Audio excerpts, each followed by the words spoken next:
Guess who's back? Back again. Bugz is back. And we here. Yes, we're here, ladies and gentlemen. Welcome to the most must-see podcast in all of YouTube history. Welcome to Let's Go Around. I am joined by my fellow compatriots, my boys, my friends, my fellow monster hunters. We got the resident of Raccoon, the head of the table, AJ. I'm so slow. I love it. The anticipation. Hello, everyone. What's up, guys? Hope you guys are having an amazing week. We're also joined by the man, the weeb, and my fellow K-pop enthusiast, Mr. StarWind. Yeah, we here. And Zero unfortunately could not be here today. An emergency popped up. Yeah, Mr. Details undisclosed. Yeah, we hope everything is okay. Or Xerox, yeah. Xerox. Mr. Xerox 1215. So here was the funny thing though too, because like last week I was supposed to open up the podcast also, and I was gonna do what AJ did in the last podcast. Call him by Xerox. So just the fact that he did it for me, I was like, yo, we on the same wavelength, dog. That mentality, bro. It's like the brain waves. Shit. But yes, now how's your week been going, guys? My week's been like, I've been off like 4 whole days, and I'm enjoying it. Relaxing. Bro's been chilling. Chill. I used those 4 days to just grind Monster. I know. I saw you. I would look at my Switch and I would see you. Oh, it's Monster Hunter. Yeah, we just reached the final. Well, not final rank. We just reached the beginning of the game. Yeah, we just started the game. Fucking high rank missions, man. I haven't even tried them yet. So no, I just jumped into like the bullfong to kill bullfongos and jaguars. Yeah, and I was just let me just explore the map a bit. Those are freaking what was it? An Arzeros? I was like, yeah, let me just stay away from you. I don't know how hard you are. I gotta wait for the boys. Hold on. I need backup.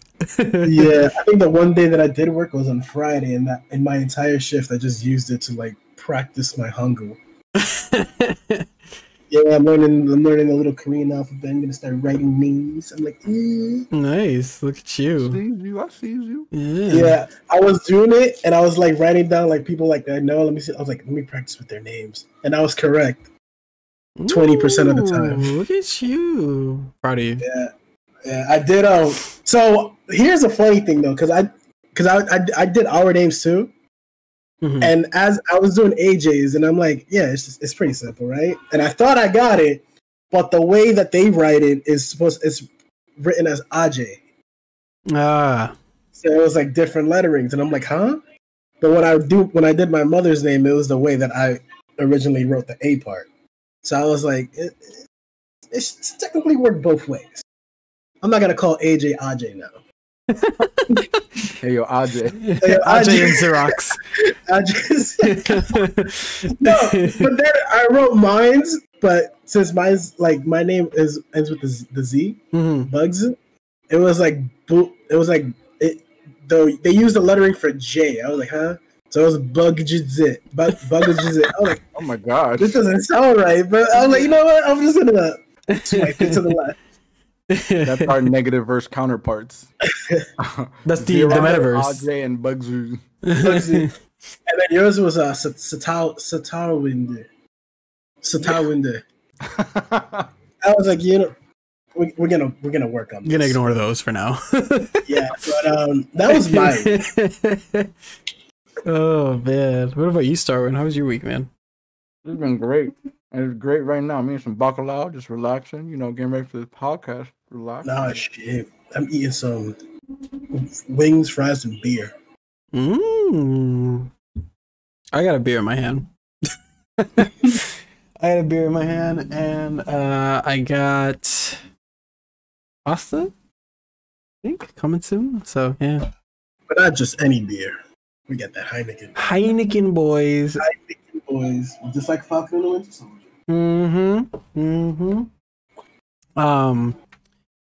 My week was pretty good. I've been trying to get on the streaming grind.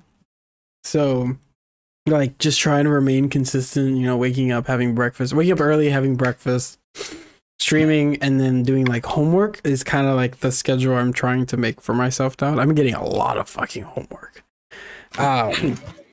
So Starwind knows that I've been trying to self-teach Japanese, but it's been so hard. And that's why I'm trying to self-teach myself for Korean too, because you guys are doing Japanese.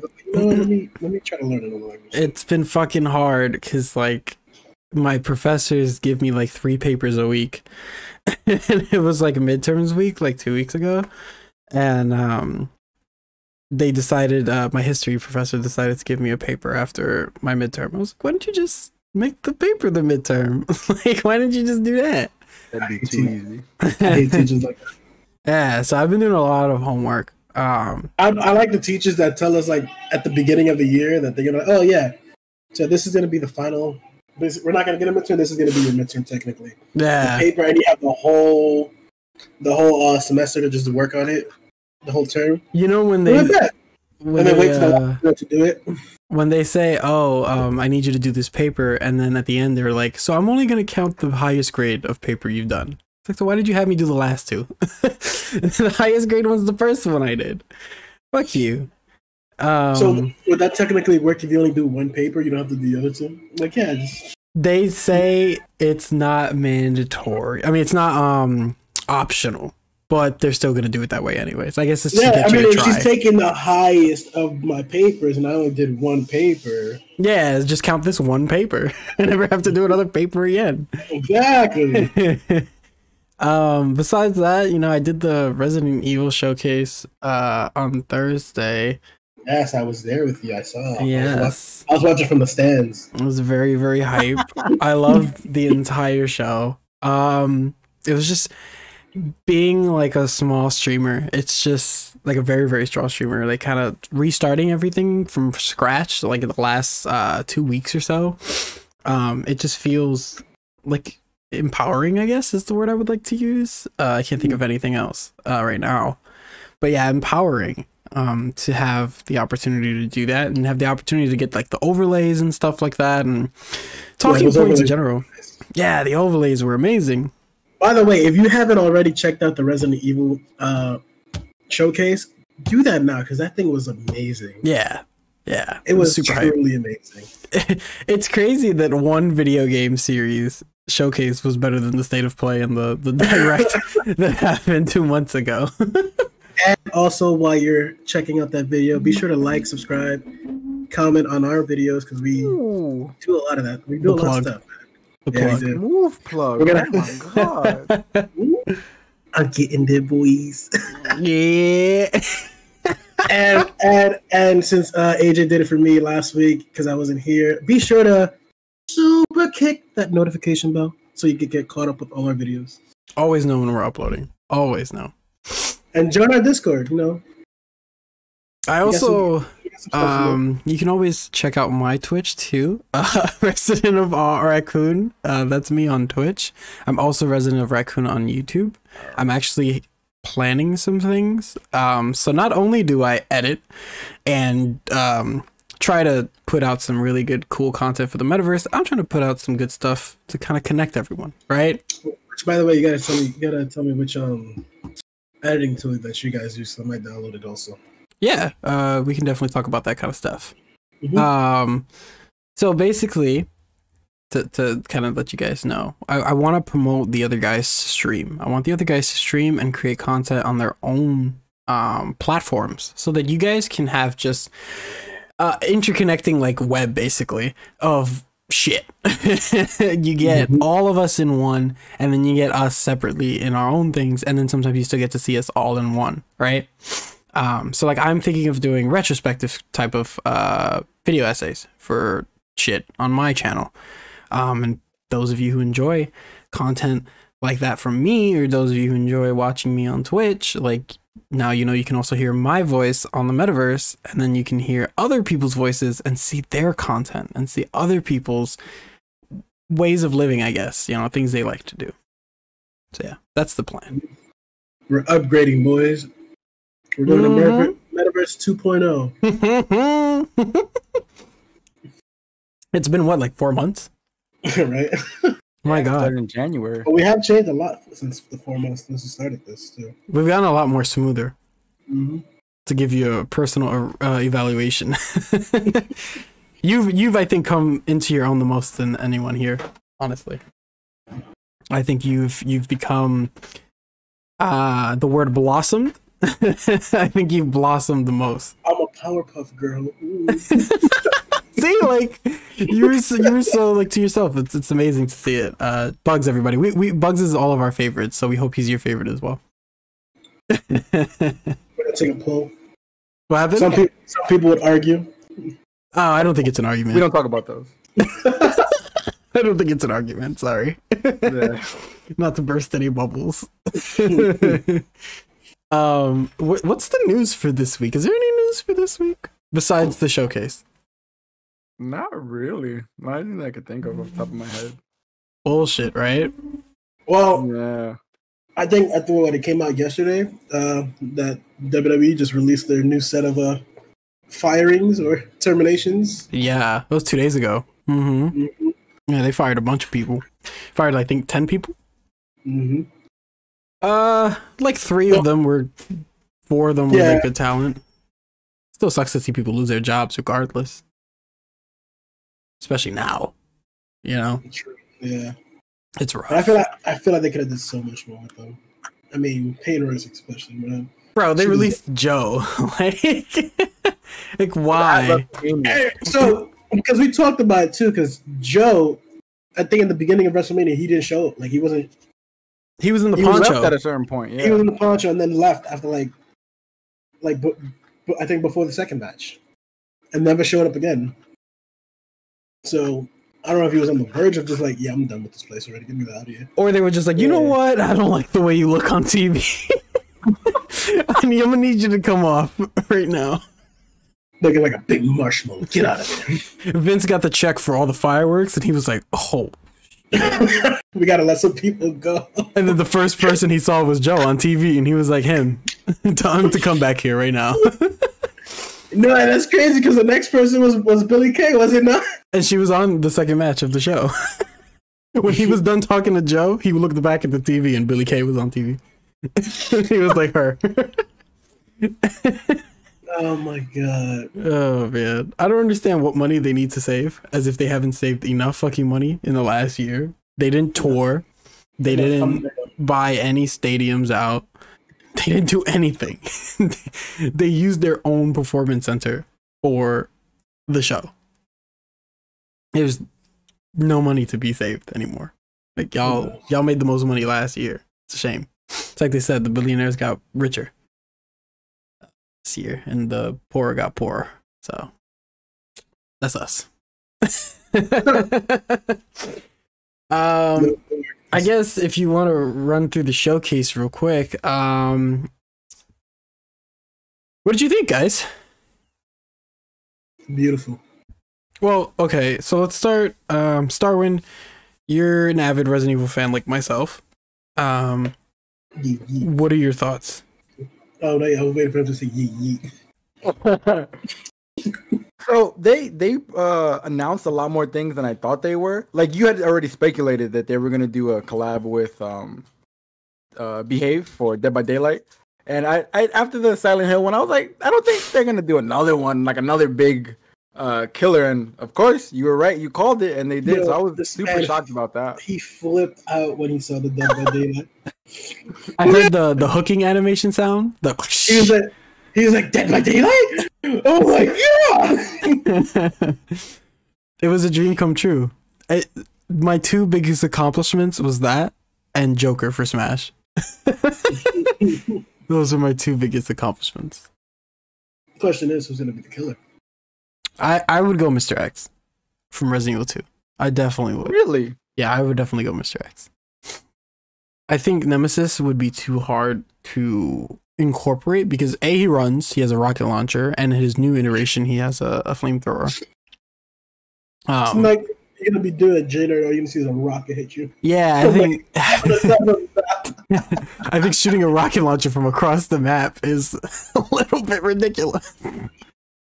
I mean, the Huntress throws the hatchets, and the new K-pop killer throws his little knives. But the knives are okay. One, you if a knife gets thrown at you, you can live. Yeah, you get hit with a rocket, you fucking disintegrate. Yeah, like to get hit with a rocket, you have to animate them to fly because it's a rocket. True. And 2, that should be a one-hit KO. You can't take a rocket launcher and not be downed. There's no fucking way. He sacrifices your head, just grabs the head, just boop. Like Mr. X, I feel he can have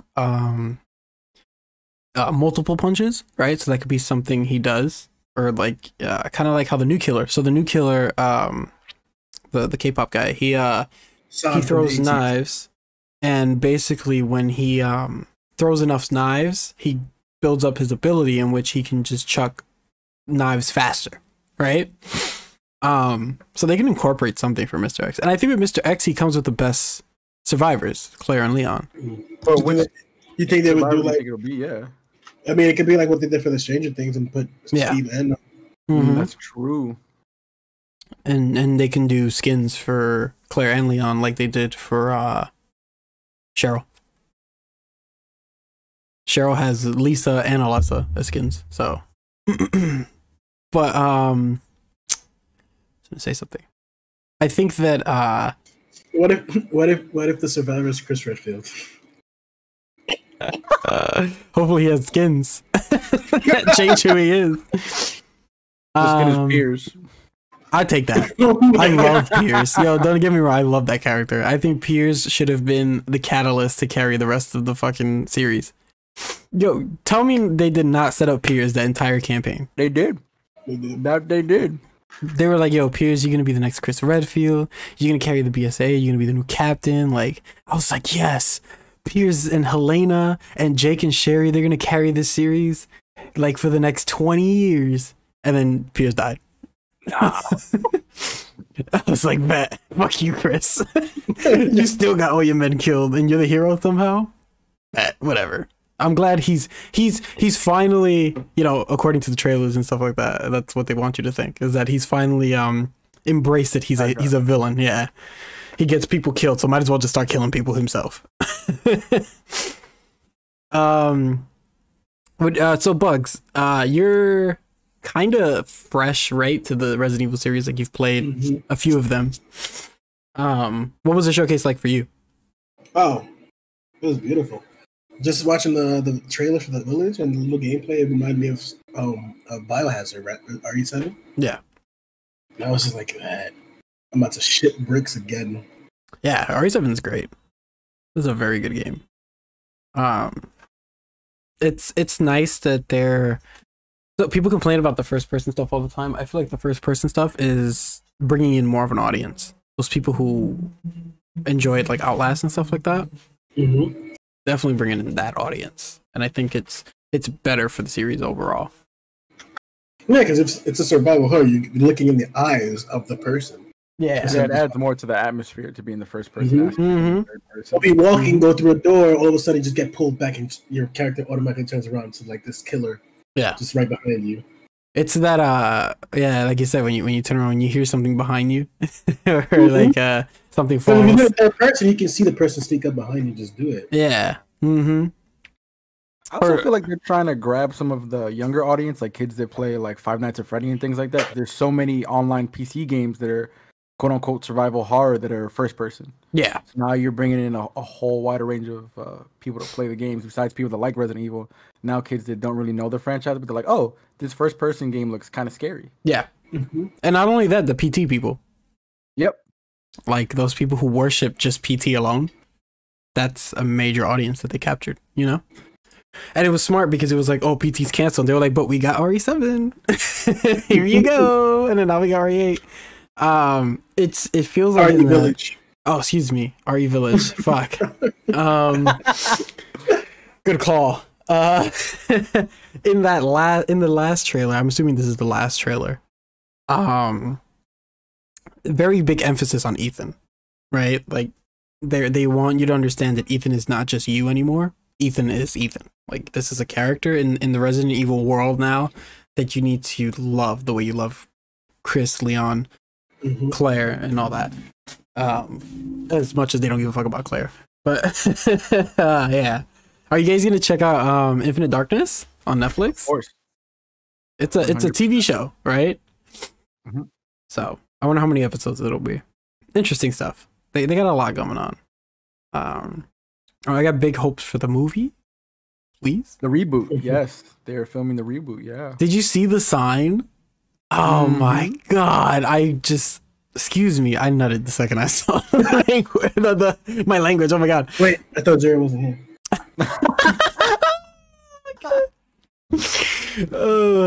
Zero. There you go, man. Xerox. That sign to the T. It's perfect. It's literally what you see in the actual game. It's god. I can't wait to see a trailer for that game. For that movie. Excuse me. It's not gonna be bad like Mortal Kombat. I can tell you that. Oh god. I watched. They released a Mortal Kombat thing on Twitter. I saw it. It was the actors kind of talking about like what's going on in the movie and like Cole, the new character, and then the guy who plays Scorpion, he was like, it's amazing to see Sub-Zero and Scorpion fight and then fight in this Japanese style. And then I was like, but Sub-Zero's Chinese. Sub-Zero's not Japanese too? No, Scorpion's Japanese. But Sub-Zero's Chinese. Because Scorpion's Hanzo Hasashi. That's pretty fucking Japanese. But Bihan, like, that's completely Chinese. Like, it's 100% Chinese. I was like, how do y'all not even know the lore to your own movie? Goro looks like the best thing in the movie. I'm sorry. I don't know how y'all feel about that, but it's like in the original one. I loved Goro in the original one too. Yeah. I thought Goro was mad. They always do Goro justice. I don't know why or how, but yeah, he always looks really good. I want to know how we're gonna explain Melina without Kitana. Yeah, I've been complaining about that since the beginning. It makes absolutely no sense to have a clone of a character without the actual person there. Is she just gonna be? Or let's just keep her hidden from, I guess. For the second movie, that's not gonna happen. No, just keep her hidden. Yeah, I don't know. She'll be a big reveal towards the end. They are gonna show Shao Kahn. I saw they showed a statue of Shao Kahn in that thing I saw. I wouldn't call it a trailer, but in the thing I saw Shao Kahn, I was like, that actually looks pretty cool. That actually looked like Shao Kahn. What if the plot twist is Melina is Katana, and then they're gonna clone Melina to make Katana? Oh my god! So I'll never want to watch that movie again. That movie will cease to exist in my mind. Wipe your slate clean. Oh my god. Oh fuck! This movie's gonna be so bad. 100%. Christ, Mr. Cole Cage, Johnny Cage, fucking reject bum. Oh my god! Why did they just make Johnny Cage the hero? Why did they just make Liu Kang the hero? I don't understand. That's like having Ryu and Ken and then bringing in some bum from like, I don't know, fucking like show. Like, it's so stupid. It's so stupid. I guess since there's really not much news to talk about today, I'm gonna pose some questions for you guys, and you guys are gonna answer the questions. All right? I'm back in school. So yeah, you're back in school. What's 10 plus 10? Raise your hand. 21. Ooh, you stupid. This is why you lost Jeopardy. Damn. That wasn't me. That was Peter Dactyl. It was Peter Dactyl. And Benanthony. Benanthony. Benanthony. I was gonna ask, okay, you guys both love movies and you guys both love music and video games and anime, right? Mm-hmm. What was the first let's start with anime, right? What was the first anime that captured your heart and like kind of just made you want to invest your time into this? Either one of you can go first. I don't care who goes first. Back then, when I didn't know what anime was, I used to watch a lot of Yu-Gi-Oh, especially the first generation Yu-Gi-Oh. Loved it a lot. But I think now that I actually like the anime that got me into like watching what a lot others. I think it was Shippuden. Naruto Shippuden. Really? The games is what opened up more of the anime. The games are really fun. Yeah. So I was like, you know what? I'm just gonna start with one anime, and then I got like all these streaming sites, and I'm like, you know what? Let me just run down. I ran down Demon Slayer. Kame got killed. I was like, yo, I'm just sitting there like, yes, enjoying everything. And Naruto is definitely a gateway anime. Yeah, that is 100% gateway anime. That, Dragon Ball, Yu-Gi-Oh, Pokemon. Yeah, because I remember watching those as a kid and all that, but like actually watching like just taking the time to watch it in like its original format too. Yeah, it's just like, okay, all right, now I become a weeb. the transformation has begun. I am transcending. You are Darth Vader. Starwind, what about you, man? You have the longest history with anime and manga and everything like that. I feel like for you, I'm gonna predict this. Manga was the first thing. No, not at all. Wow, okay. Not at all. Do tell. It was actually anime OVAs that my uncle used to bring to the house, and he would kind of play them in the background. But my uncle was kind of one of these 90s. I don't want to say he was edgy, but he was kind of ghetto. So, he'd be like, I'm gonna watch whatever the fuck I want in the house. I don't care. And he like blast the shit. So me being a little kid, I'm always interested, like, oh, he's probably watching some good shit over there. This is that R-rated. You know, as a kid, you just want to see something that's like flashy and gory. You don't know you're not supposed to watch that kind of shit. Yeah. And he used to watch stuff like Ninja Scroll, Wicked City, Devilman, Resurrection of Amon, and shit like that. And the animation in that was fucking beyond anything that I had seen at the time. Because like when I'd be with my mom, I'd be watching like Powerpuff Girls and Dexter's Lab. Dexter's Lab. I was about to say that. Yeah, those were the jams. Like I'd watch like Samurai Jack, fucking Little Bear. Yeah. Cyber Chase. Cyber Chase was another one I used to Franklin. Like the learning shows. Bro, how badly did you want a Little Bear and Franklin crossover? Oh my god! See, I think I remember those days because with me it'd be like Handy Manny or some shit. Bro, Handy Man. Bro, mad Hispanic. Or the Higglytown Heroes, the one with the Russian dolls. I think I remember that. Oh, I know what you're talking about. Yeah. But yeah, go ahead. He used to just play shit like that in the crib, and I would watch it like when no one else knew that I was watching, and then he noticed that he would like bring me over and be like, "Yo, watch this, but don't tell no one I showed you." And he'd keep bringing me more and more movies, and then it got to a point where I just picture a young Starwind like, "Bet, let's go." Back. I used to be just sitting there in the crib with my Spider-Man t-shirt. It's like, word, I get to see people die. Word, cartoon people kill each other. Bet, let's watch. Yeah, it definitely, when you're a kid, it feels like cutting edge stuff. Yeah, like, it feels like next level. Yeah, exactly. It's like watching a sex scene in a movie with your parents by accident, and then you just kind of like, oh. I remember when I was younger, my parents didn't want me to watch Gladiator. Gladiator was too hardcore for me when I was like 4. I don't know why this is in my memory. Yeah, my mom was just like, you need to go to the room. You can't watch this.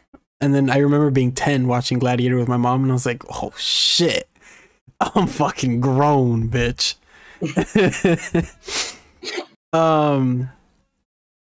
I started with manga, right? It was Naruto. Naruto was my gateway anime as well. Not Shippuden. I started with the regular Naruto. OG. Yeah. My 6th grade English teacher, he basically bought a bunch of manga. He bought the whole set of Dragon Ball and the whole set of Naruto. And basically, if you got your reading level up to a Z or higher, he'll let you read some manga. He'll let you sign the books out. I was like, yo, what school did you go to? Because I needed to do it. I'm going to rewind get the time zone, rewind, like, bam, I'm here now. I would shout my school out, but then somebody would come find me. You say your English teacher, right? Yeah, my English teacher. Mm-hmm. See, if I went to that school, my English grades would be on point. My 6th grade English teacher actually inspired me to be an English teacher. He's actually one of the reasons why I always contemplated it of just being a teacher, because he was so fucking chill. Awesome fucking dude. And he'd be like, yeah, so read these, but you got to be a Z or higher. I was already like, I think I was the only kid in the school that was like a Z2, not to toot my own horn. And I signed out the first like 6 volumes of Naruto. And for me, I was like, maybe like 10, 11. And in my mind, I was just like, comic books in school? Yes. And then it wasn't until I think there was a weeb in my class who also was like Z1, Z2. And he was like, it's actually manga. Oh, God. I've been reading these for a long time. He's like, I've actually read these already, so you can enjoy them, but, you know, it's actually manga. It's not a comic book. And I was like, okay. What am I supposed to do with this information? Yeah, I was like, all right, dude. You do you, man. Like, all right, man. So I read the entire series, the first 27 volumes of Naruto, and my English class, and I've read all the original Dragon Ball Z. Not Dragon Ball. He didn't get Dragon Ball until I was in 7th grade. So then I would pop in his like class after school and like take 2 books and read some Dragon Ball. Aren't you in the 8th grade? What are you doing back here? I'm like, I read some manga. Hey, you're not in my class anymore.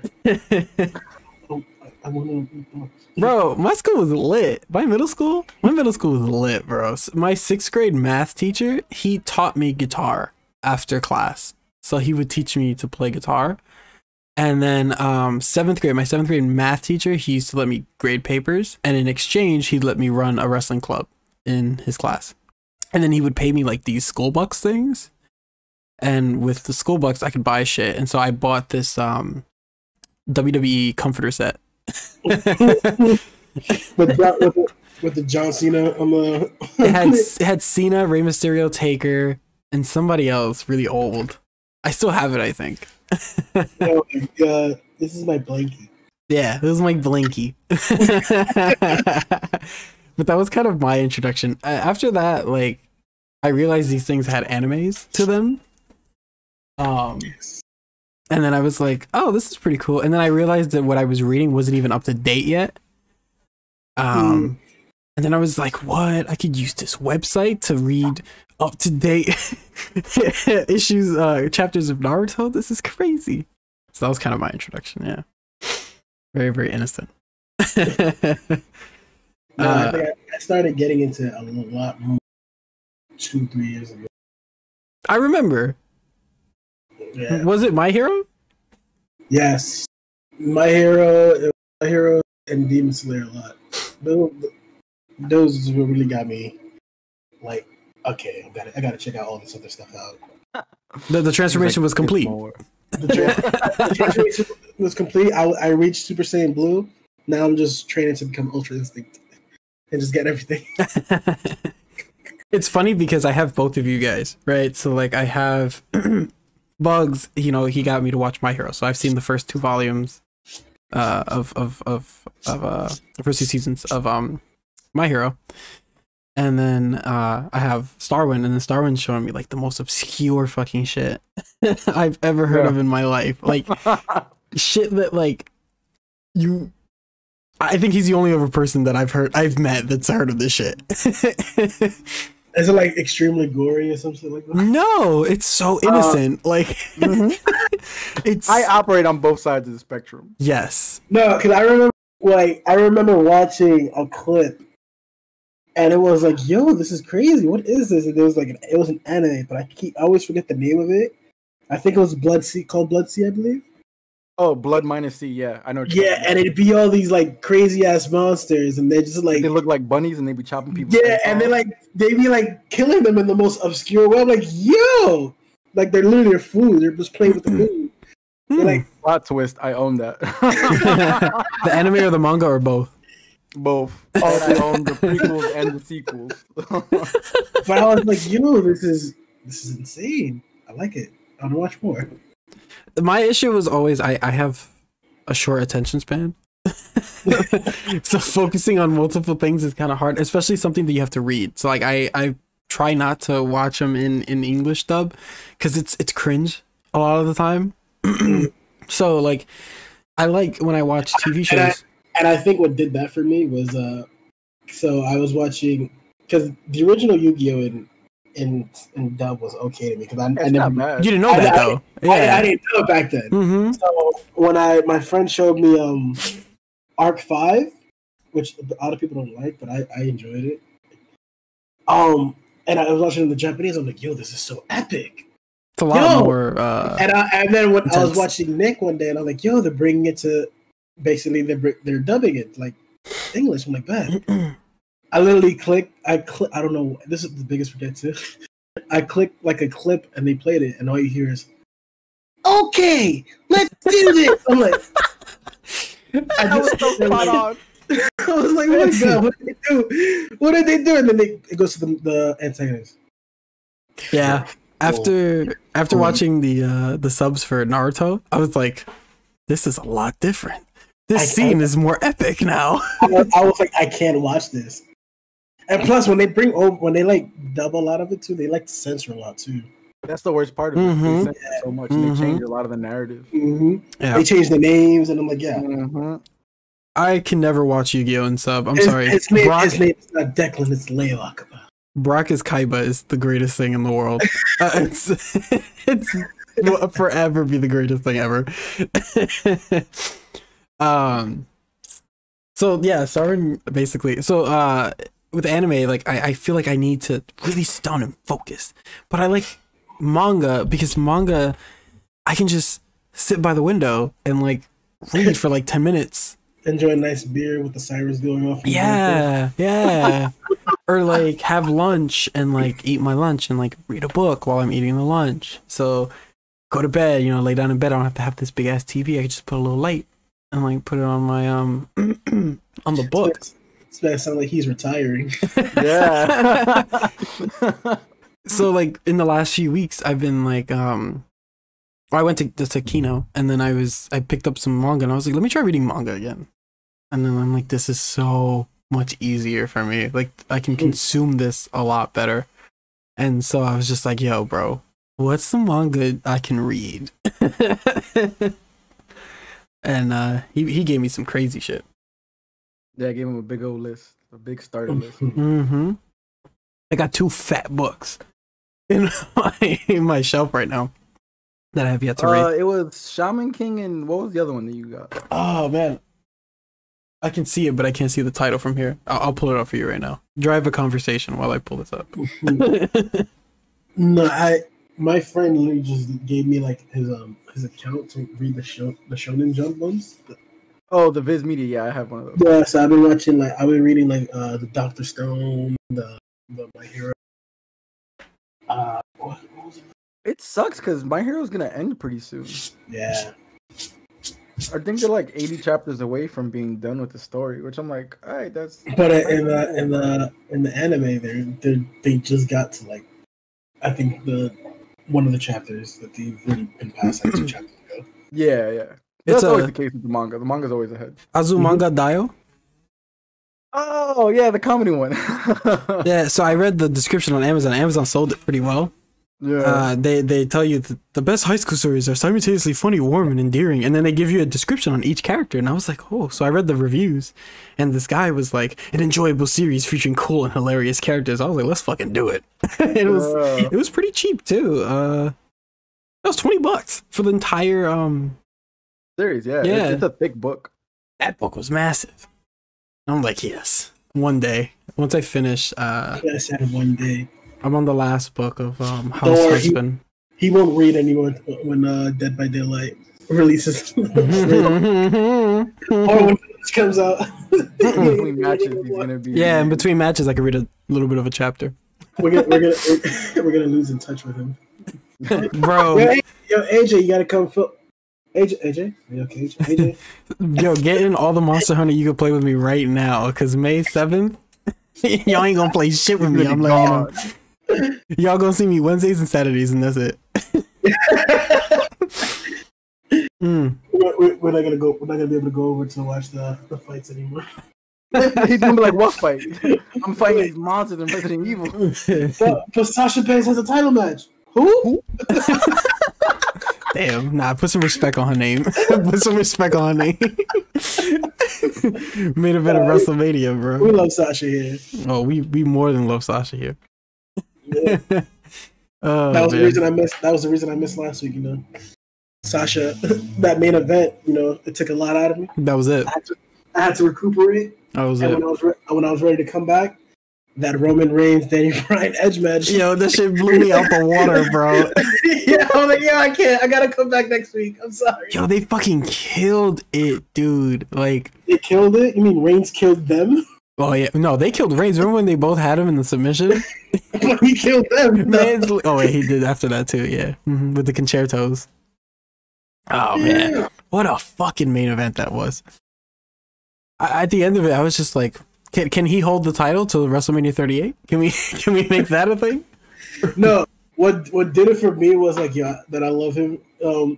This past Friday, when he was doing the little promo of saying that he beat Danny Bryan and Edge. Yeah. He was like, he goes to pull him. So I think we fulfilled our obligation. So yeah. Tell WWE to cut the check, start the jets, and we out of here. I can love him now, bro. I love it. He was like, yeah, man, I came here, I did a promo. You don't need me here. I do my obligations. Why y'all need me here?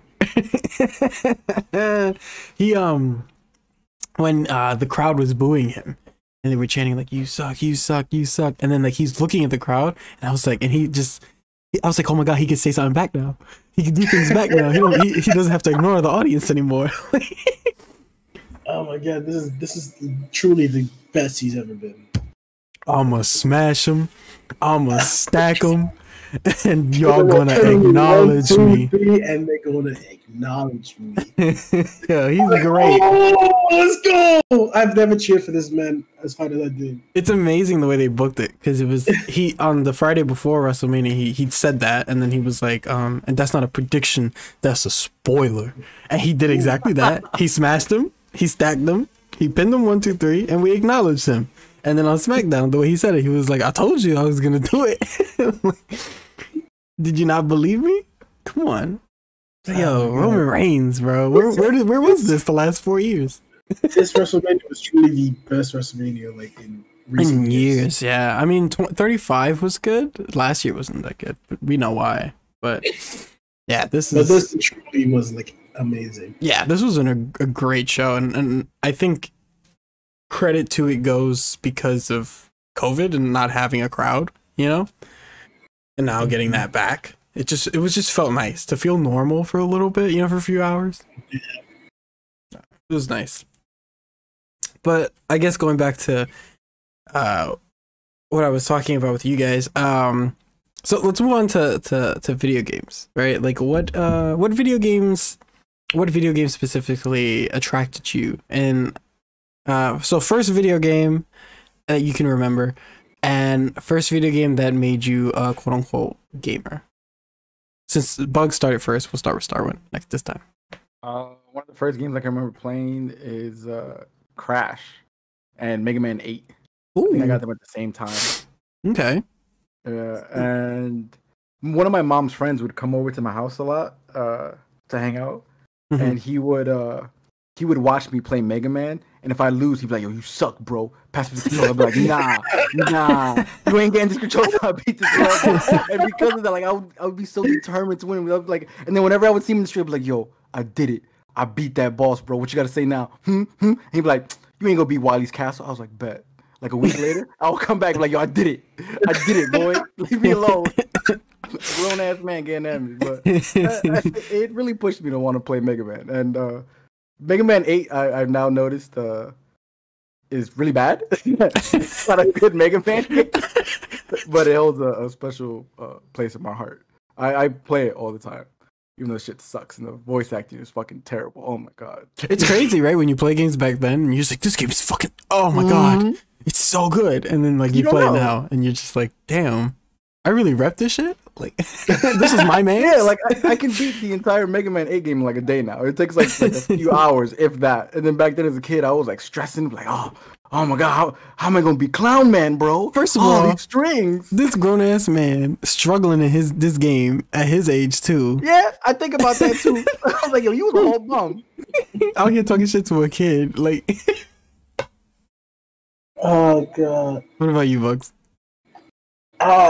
So with me, because I started on the first PlayStation, I can't remember like the games that I actually played on it. But one game I do remember playing as a kid that I absolutely loved was the Sly Cooper and the Thieves Raccoonist. Mm-hmm. That game was like what introduced me to more like, oh my god, I love this game. And then after that, I started playing like Jak and Daxter, Ratchet and Clank, and I'm like, yes. I was like, yes. Those Sony exclusives. Yes, but I think the game that truly opened me up was Kingdom Hearts 2. Okay. Or Kingdom Hearts in just general, like that. Just like yes. I feel like that's also a lot of people's gateway. Yeah, that game was such a movement. Still is kind of. 3 was a little bit of a letdown for some people. So it still made me cry at the end, though, I'm not gonna lie. But that's great. Yeah, it fulfilled. So, like, do you feel like it fulfilled your expectations? I'm not entirely mad about it because the way it came out, like even with the ending, they did phenomenal with the ending.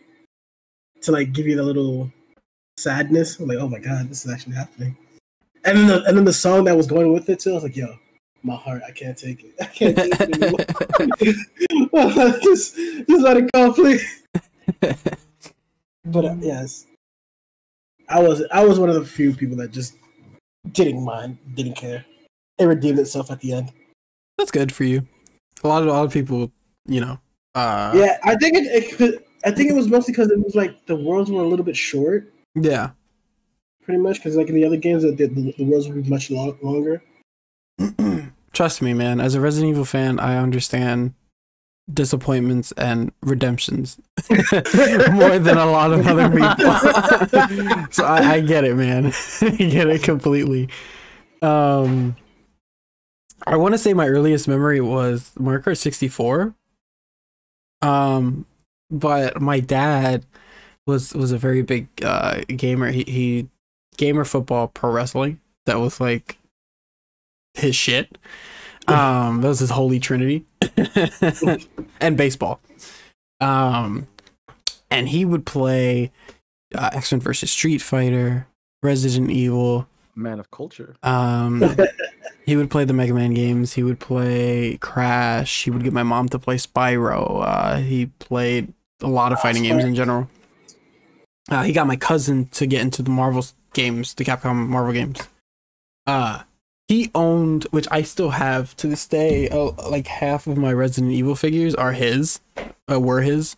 And he used to have them up, and as a child, I was fucking terrified of these things, like extremely scared. And apparently as a kid, this is a little story.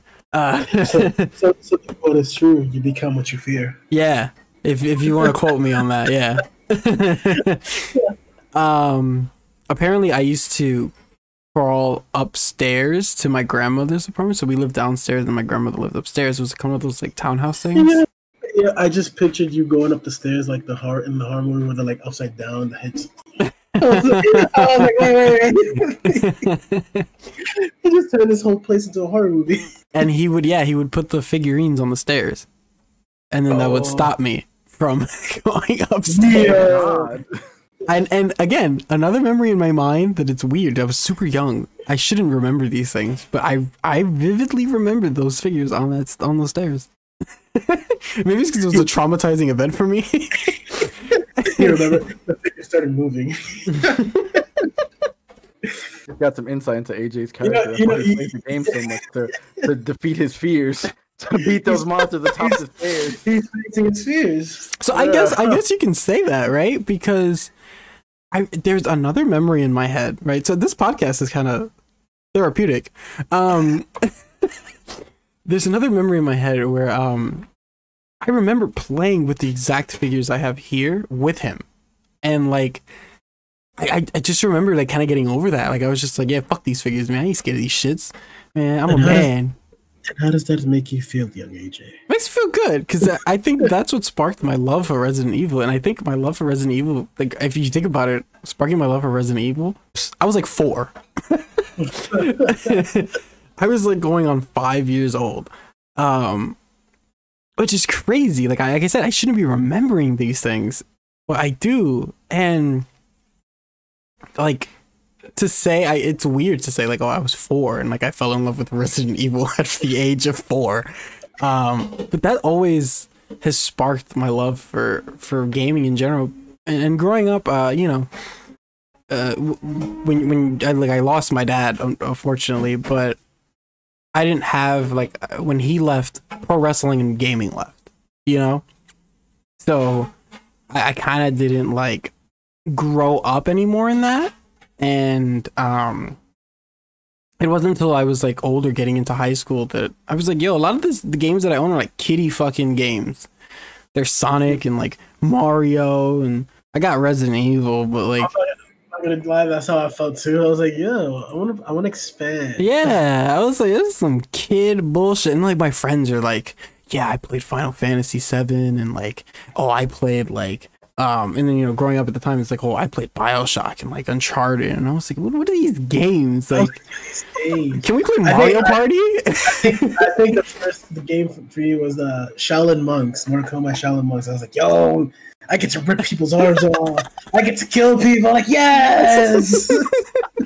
You know, and it was like, and your friends at the time, Call of Duty was also on the rise, and I was like, yeah, I played Call of Duty 4, and I was like, oh god, online. Actually good.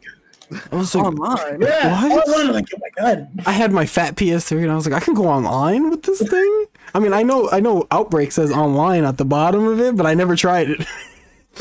Yeah, I think at 360 is when I first experienced going online. I was like, yo, yeah, internet, I can go online. Yeah. It was because I remember going to school too, and I was like, I have the PS3, I have Ultimate Alliance. You guys like Ultimate Alliance? My friends are like, what the fuck is that? We're playing COD, bro. Yeah, I was like, oh, I guess this is another kid game. Fuck. And like fighting games. So a lot of my childhood was like Mario, Sonic, fighting games, Resident Evil. I never got into JRPGs. I never got into RPGs. I didn't know what the fuck those were. Action adventure games looks cool, but they look too hard. And like my cousin was the greatest Marvel vs. Capcom 2 player to me, and then I grew up and realized Justin Wong was. And then like, you know, when you go on YouTube, and I was like, fuck this, I got a phone, and I went on YouTube. I was like, how to get good at Marvel 2, and Marvel 3 at the time was coming out, and then you realize like people do this for a living, like this is a competitive scene, and I was like, holy shit. And so you have the YouTube videos open with your game, and you learning combos. There's where AG found his new path. And I was like, oh yeah, I conquered Resident Evil. Now I must conquer fighting games. Yes, and I was like, the fighting game community, I'm a part of that. Fuck that shit. And my cousin has yet to beat me in any fighting game since that point. And that's made him retire. Yep. Man doesn't even want to play Marvel with me anymore. Same thing you did to Khalil in Tekken. In every fighting game, you mean? Yeah. So see, in fighting games, I know I'll probably get my ass beat, but I won't quit. That's good though. Fun of the game. I appreciate that. See, so here's the day I did quit Tekken, because I retired myself from Tekken because my friend who was beast at Tekken and just like straight was defeating everybody. I picked up. Yeah, I was like, I don't want to play this game. I fucking suck at Tekken, bro. And then I was like, just play. So basically, I'm not gonna lie, I was a button masher for this game. And then I think I was Alex Jr. I think it was like a dinosaur or lizard type. I don't know what it was. I know what you're talking about. But I went up against him, and then I got a perfect on him. And I was like, bet, I don't care, I quit, I'm not playing this game no more. Fuck that, I'm retired. He's like, no, you gotta play me again, no, don't go. I don't care. I did the same thing for Ninja Storm 4. We did a tournament in my house to determine who would be the champion. I didn't think I was gonna get far. I beat the same guy, and another kid who was a beast at the game. I was like, I quit, I'm retired, nobody's challenging me for this title anymore, I'm done. Yo, to this day, they keep asking like, so when are you gonna play me in Ninja Storm 4? Man, I'm the champion in that game. I don't have to play y'all. I don't have to play beneath me. Y'all gotta win a #1 contender. All got right, the check. Got the check. Got the check. Let's start the Jets. Let's go. I did my priorities. Oh my god! Looking back, I sometimes wish that I had the relationship that AJ had with his cousin, like that one person that you wanted to beat. Because growing up for me with the fighting games, I had like a healthy influx of people constantly coming and going, so it was never like a thing where like you felt like you healthy or unhealthy.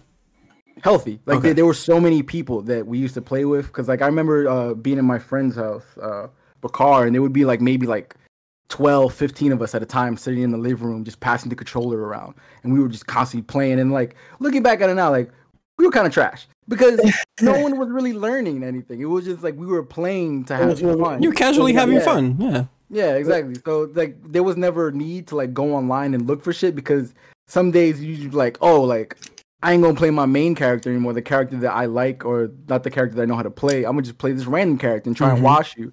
And then we would play so many games. Like we used to play the Tenkaichi games, the Budokai games. We would run Soul Calibur. We would run Ninja Storm. MVC2, we would play Mugen, for you, those out there who know Mugen on the PC. Mugen, oh my god. And we would Bloody Roar. Like we were playing everything. Yes. Everything under the sun. Freaking Sonic Riders. What's the Kirby racing game called? We had that too. Like anything you could think that was competitive that we could play against each other, we were playing. Tatsunoko versus Capcom. That's also where I was playing. Like, we played Smash constantly. So it was like there were so many of us in that house and just playing constantly together with each other. There was never a need to go online to look to get better. Like I feel like the only game that I ever did that with was Soul Calibur, was because there was one guy, Bakar. He was the best Soul Calibur player I've ever seen in my life. And I promised myself that I would beat him. And that game I learned up and down. I think the only game that I like at that time, the only game that I actually played online was Call of Duty. Because I was like the only other game that people played online. I was like, yeah. I remember getting into that. And then every other game was just like single player games that I was just like, yeah. Yeah, I feel you. I feel you on that completely. And then when they hit you, like, oh yeah, let's play some COD. I'm like, okay. To start with, I was gonna say like, oh, you know, it's when everyone is the same level, you never feel like you need to improve because you win some, you lose some. Yeah. Everything is kind of balanced, you know? Imagine going like 100 and 0 and 100 consistently every time you play. Like I still had fun, obviously. Yeah. But there's but there's always the drive to be like, nah, man, nah. I need this of you more than you know. Like I don't care that I can beat Khalil. I don't care that I can beat my other cousin. I don't care that I can beat your kid. Like I don't give a fuck. I need to beat you. Yes. You, sir. To be the man, you gotta beat the man. And that was always my drive. Ric Flair quote. Yeah, Ric Flair quote.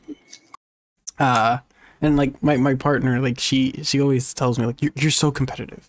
Like you're too competitive. And I'm just like, yo, tell my childhood traumatization. That's my childhood issues faults, man. Tell Nemesis on the 5th stair that I'm competitive. AJ used to go to bed thinking about his cousin watching him in MVC2 and then looking up and seeing Nemesis on the shelf. No, bro, because you know what it was? Because this man used to pick Strider, Guile, and Ryu and watch me. And I used to be like, why? Oh, why? How are you beating me with this team? There's no way. Like, I want to know.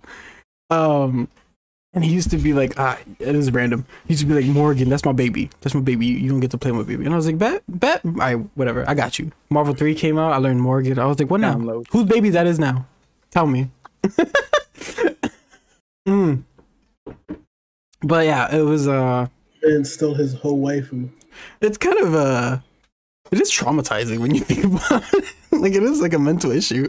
Like, I was fucked as a kid, and it has gotten me to a competitive point. And I think that I've toned it down a lot from years ago. No, I'm not toxic. I used to be really toxic. I face toxic people every day. I think yesterday I was playing Apex and this kid, he died and then he's like, "You guys are fucking trash." I'm like, man, nobody told you to go to that part of the map. We're not even there. Bro, team games, there's always gonna be toxic people. I hate playing team games online, bro. Overwatch? There's no real communication. Yeah, by Overwatch Daylight? is another one, bro. I was the kid that invited all his friends over, knowing that I was gonna beat all of them, just so I can beat all of them. Yeah, that's not toxicity. I don't know what is. Yeah, that was me. It was like, hey, you guys want to play Marvel? And my friends would be like, sure. Wait, that's us now. Wait, sorry, that's us now. Yeah, and I'd be like, hey, you guys want to play Smash?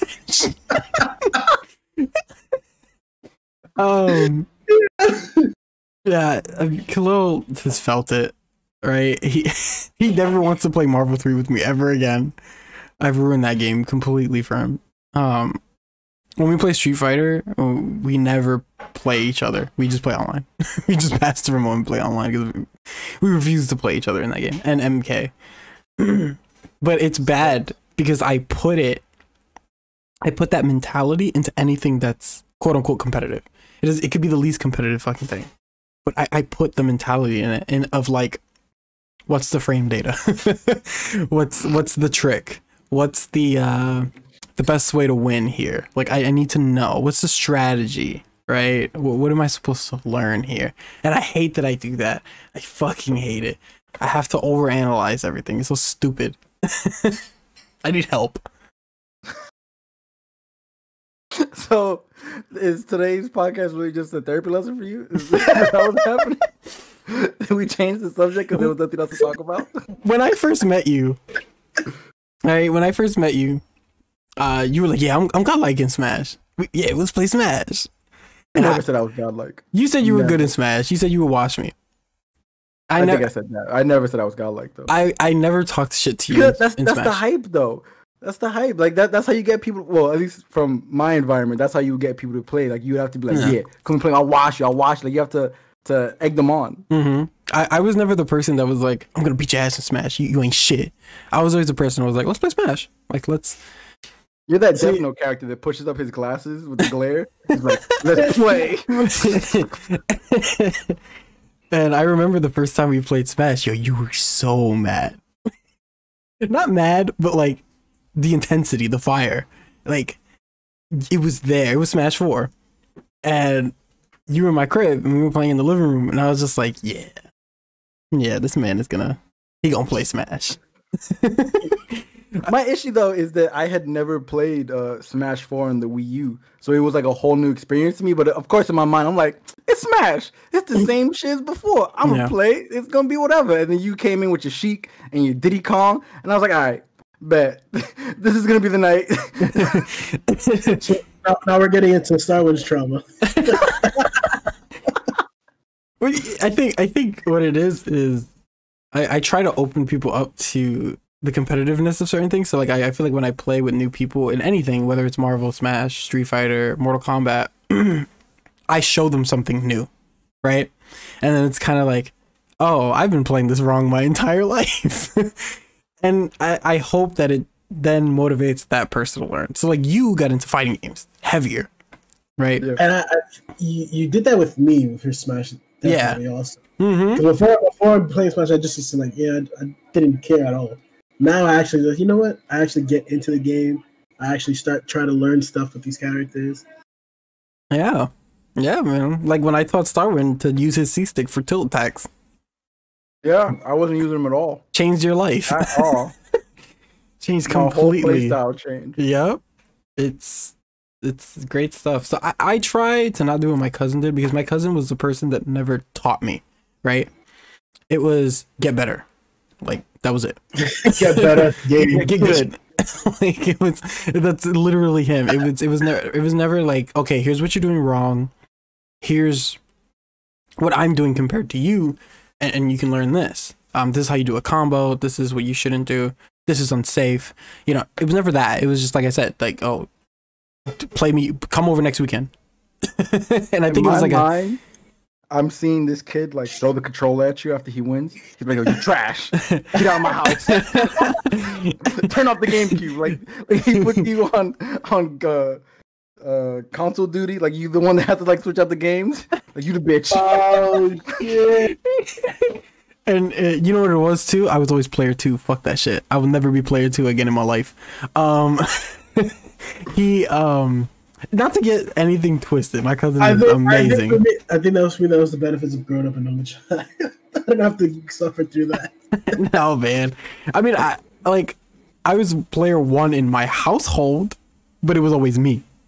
Like my brother was always 11 years younger than me, so it didn't fucking matter. But my cousin, he's an amazing person. I love him. He's awesome. You know, he's not a dickhead. But only when it comes to MVC. Yeah, but like I felt like I never learned anything, and I had to go out there and do it on my own. I had to grind on my own. I had to look shit up. I had to. Maybe this was his plan all along. Maybe he groomed you into the fighting game god that he couldn't be. He played the long game. Yeah, you're his Anakin. So like, I feel like with other people, I try to do the opposite of that. I try to be like, hey, you know, don't use this button. Don't use this move. Try this. Or you're doing this wrong. This is how you fix it. And I always am afraid though, because I have had a negative side of that where it's like, hey, you're doing this wrong. This needs to be this way. And then they'll be like, fuck you. Why you gotta be so competitive, asshole? And I just be like, oh, you're not down for the learning process. Okay. Some people just don't want to be wrong. There's nothing wrong with it, because I know I've been wrong for many years. Yeah. So, you know, I just know how it feels. But like Khalil, for example, like I try to tell him like, stop mashing. Like when you're frustrated, the last thing you want to do is mash. You want to really calm down. Blocking in any fighting game is your biggest strength. If you can block everything and tech everything the person's throwing at you, they're not gonna know what to do. They're gonna start mashing. Like it's simple. We gotta just block until your shield breaks in Smash, and then you get about 32 combos or some shit. In Smash, all you gotta do is jump. If you're consistently jumping, you're always safe. It's the fact of Smash. It's always jump. And it's all a science and a math, basically, if you really think about it. It's all psychology too. It's just always consistently thinking about the next move. That mind game. Always a mind game. Dead by Daylight's a fucking mind game. Is the killer gonna go left? Is the killer gonna go right? Should I drop this pallet? Should I vault this window? see, my mindset is I'm gonna be bait. Yeah, you really did it. Bugz is insane. Yeah, I will never forget him crawling out of the house all the way to the hook, trying to unhook you while he's down. I'm like, no, that's not how the game works. He's like, no, but I'm recovering. I'm recovered. And then it says, get help at the end. Yeah. I'm like, what the fuck? I was like, oh no. Oh man, yeah. I mean, it's a strategy too, though. Like being bait, like that is a strategy. And he was looping some killers too. Yeah. I feel like he didn't know he was, but he was. Everything. The actions are on point. My biggest strength was just like getting people off the hook. And he would survive too. I would be the sneaky boy. I was like, yeah. Bro, if I tried any of this shit he tried, like I know someone who they use the basic perks, the fucking bare minimum perks. They don't even unlock any other perks for any other character. They just play the basic shitty perks. And they like rank 5. I'm like, what? I use decisive strike, adrenaline, fucking all these top tier perks, and I'm rank 8. And it took a while to get to rank 8. We really played with someone that knew you had adrenaline and dropped you and knocked your ass out. Yeah, that was the biggest mind game. The mind game of mind games. I don't know how he knew. Bro, I was outplayed so hard that I wasn't even mad. I was like, you deserve this win, bro.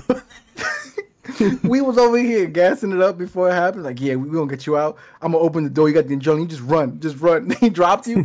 I was like, what happened?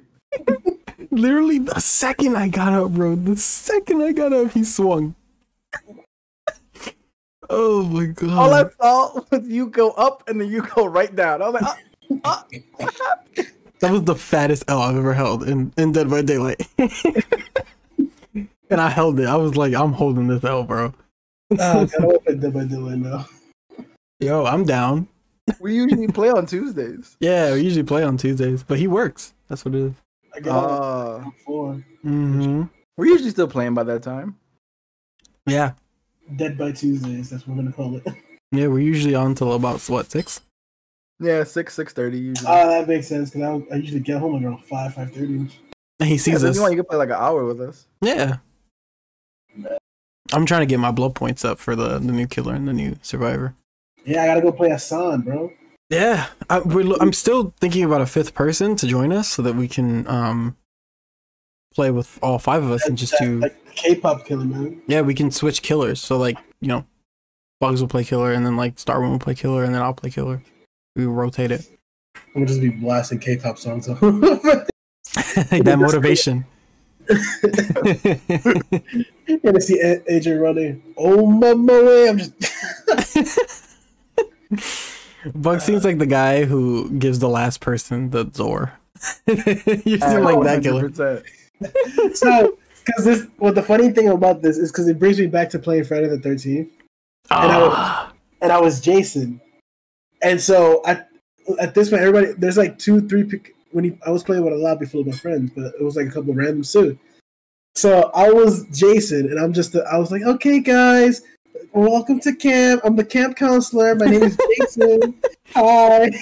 So and then like the randoms would get in. I'm like, oh, okay, bad. It'd still be just a random chill game. But like, and we'd be by the campfire. We were singing songs, and all of a sudden, the man comes in a car, bro, and just straight runs everybody over at the campsite. And I was like, what the fuck? And he tried to dip. I was like, nah, man, you ain't going nowhere. That was the one person I killed in that entire game. Don't mess with Jason's kids. That was Jason's true origin story right there. Bro, Friday the 13th was amazing. Oh my god, I miss those days so much. I miss them so much. I used to have a lobby of people I played with. And yo, the mind games were hilarious because you would people wouldn't know who was Jason yet when the game starts. And you could pretend, so like you can hear everyone. So basically the way the voice chat worked was if it was next to the person. Yeah, you had to be near them so they can hear you. And that's what I loved about it too. Like it was just like the realisticness of it. And the only way you can talk to a person across the map was if you both had walkie-talkies.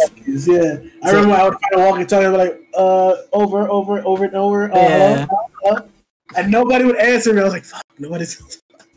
Yeah, it was cool because you would talk to someone from really far, but if the person next to you didn't have a walkie-talkie, they'd be like, "Are you talking to me?" So I think that happened at one point too. Because I had the walkie, and then this random my friend, he didn't have one, so we was trying to get in contact with another friend that we had in the lobby, and I was talking to him, and he was like, "Yo, tell him he's a bitch." I was like, "Yo, you a bitch?" He's like, "Bet, meet me at the campus."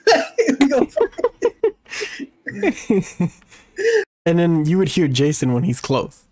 Like that was pretty funny. So like the person could talk as Jason, and it was hilarious because you have to like be quiet too, just like yeah, you had to like mute your mic when Jason was near. And I remember being Jason, and I used to be like, guys, Jason's here. open the door. Please open the door. And then I'd be Jason. I just walk through the door. It was amazing. Oh my god, I miss that game. I tried playing it like a year or two back, and no one talks anymore in that game. It's like how you playing a communicative game without communicating? They play in their own lobbies, the chat, voice chat. Mm-hmm. Oh yeah, it's not the same. It's not the same at all because you could just consistently communicate with each other. Mm-hmm. The whole point. Walkie-talkies. Yeah, the whole point is to have that that handicap. People stupid. They made the maps a lot smaller too. Yeah, they made smaller maps. I don't know why. The big maps were perfect because they made the game last longer. Yeah, Jason could just freaking teleport all over the place though. And then I remember when we figured out we could put traps at the gas tanks. And then you had to disarm the trap. Or eat the trap. And then put the gas in. Yeah, but once you only eat the trap, Jason's already teleported right there. Yeah. So I feel like people figured out a lot of the glitches and a lot of the cheap ways to win. It sucks that they're not going to support that game anymore. But they would always put the trap right in front of like the gas tank. Or the hood. To put the gas in the car. Yeah. They'll put it in the hood so you couldn't put the battery. Mm-hmm. Or they put it on the dock so you couldn't get the boat.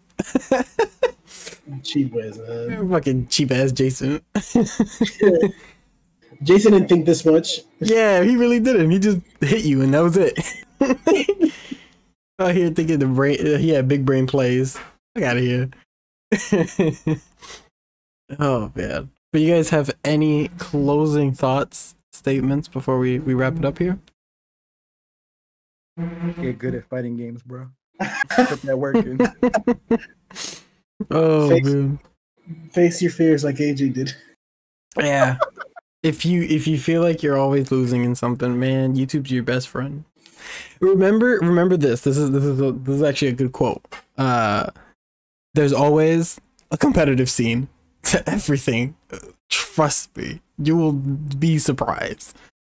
Pokemon cards, Mario Kart, fighting games, all these shit's got competitive scenes. God, it's always competitive. Mario Party is where you lose friendships. Mario Party got mind games to it too. StarWind knows that firsthand. That last Mario Party game we played, what was it, like a year and a half ago? Super Mario Party or What was Mario Party 6 or 7? I think it was Mario Party 6 that we played last. When I made that comeback? Out of nowhere. It shit made absolutely no sense. Bro. The game was just giving you stars. You gotta play the long game. This is mind long games. game my ass, bro. That RNG was all for you. It made no sense. The star would move literally like 2 spots away from him, and then he'd get it, and then move again 2 spots in front of him, and then he'd win the mini game, and then get another star. And I'm like, bro, that ass? RNGesus is always on my side. Jesus. I can't. Before Bugz closes us out, don't forget to next week we're gonna talk about the Mortal Kombat movie. That's gonna be something big. And whatever news pops up next week with the gaming world, I'm pretty sure soon things are gonna start happening because Returnal's coming out, RE8's coming out, RE Village, excuse me. RE Village. RE-Verse is coming out. I didn't even know Shin Megami Tensei was coming out next month. 3, the remaster. What else is coming out? Literally the same day. So the 10th, it's I think the Final Fantasy Intergrade and the something else on June 10th. Guilty Gear Strive comes out June 10th with Intergrade, and then the day after is Ratchet and Clank. Ooh. Yeah, it's pretty stacked. Next month is also Loki too. Yes. Oh Loki starts. shit, we didn't even talk about Falcon and the Winter Soldier today. Oh, No. yeah, that's right. We'll save it for next week, the finale. The finale. We'll talk about episode 5 and 6 together with the finale, and then because it feels like they're part 1 and part 2 of the finale. Mm-hmm. And then Mortal Kombat, and then whatever else happens, it pops up then. That's gonna be our highlight point. When we're down and shitting on Mortal Kombat. So Falcon and Winter Soldier was a name. Depending on how shitty Mortal Kombat is, I don't think I'm even gonna want to talk about it. But just like Mortal Kombat, saw it, don't watch it. Just don't. Winter Soldier though. Save yourself the 2 hours. Melina licking blades. Oh, please don't do that to me. Especially how amazing she looks in 11. Ugh, God, why did he do that? But go ahead, Bugz. You're not gonna add anything to your list? This was a nice episode. Should I skip something for today, or did we? Oh, here we go. Here you go. Let's leave the negativity out. Yeah, let's leave the negativity out. This is a very nice therapeutic episode. Oh. Yeah. Bugz wants it. He's like, no, give it to me. Are you fishing for something right now? Are you fishing for it? And I was just curious because I don't think I heard one last week. Ooh, no, last week was a Smash community. Yeah. Okay. Yeah, they got the big fuckery. I no longer support the Smash community. Yeah. Well, thank you, ladies and gentlemen, for tuning in to this week's episode of Let's Go Around. We hope you had a nice, positive time here. AJ, where can they find you, man? You can find me at Twitter at Resident of R, and you can find me on Twitch at Resident of Raccoon. Same thing for YouTube. I will be trying to put something on my own YouTube soon. And then you can catch me on Monday with day 6 of my Resident Evil series playthrough. So, Todd, we can do it. I am on Twitter at MetaverseG. I handle the Metaverse Twitter channel. Yeah, so whenever you talk right now, whenever you talk to the Metaverse of Gaming Twitter, you're talking on StarWind. Yeah. So you want to curse it out? You're cursing StarWind. Yeah, he takes all the hate mail. I'll take it personally and get right back at you. Yes. You can find me on at it's Vic on Twitter if I ever tweet anything. Twitch at GT Bugz. I will start to stream stuff. You know what's funny? I think it was yesterday. Twitter recommended you to me, and I was like, I'm already following him. Why are you telling me to follow Bugz? I was like, did he tweet something finally? Like, what is going on, Twitter? And then I look, it's just a big blank page. I was like, fuck you, Twitter. They're telling you to follow him so that he can post something finally. But I'm already following him. Unfollow him. No, they recommended you to follow me so you can say something to me, so that way I can actually say something back. Twitter's listening to our conversations. It's like, hey man, you can't be on our platform if you're not using it. What the fuck, bro? We're gonna ban you for not using it. Man's got a fake account. Yeah. Also, you can find Zero at Xerox1215 apparently on Monster Hunter, because that's a human name. I feel like that's what he puts in Persona. Xerox 1215. You'd be like, Xerox 1215, we need you. There was 124 Xeroxes in that game. Jesus Christ. Yes. Thank you. Don't forget to like, subscribe, super kick the notification bell so you can keep up with all our content. We should be posting a lot more content in the near future, I believe. Yeah, I think we got a new Jeopardy game this Wednesday, right? Is that what we're doing? Are we playing Jeopardy? Or we're playing with Spicy Lemon as a host, maybe. Oh. I can start yelling at you bitches. Possibly. Maybe that'll be my next stream. Me streaming Dead by Daylight with these guys. Yeah, maybe we can play DBD on Wednesday then. I'm down for that. No. Let me get some blood points. Ooh, yes. But thank you guys. See you later and good night. Peace out. Peace.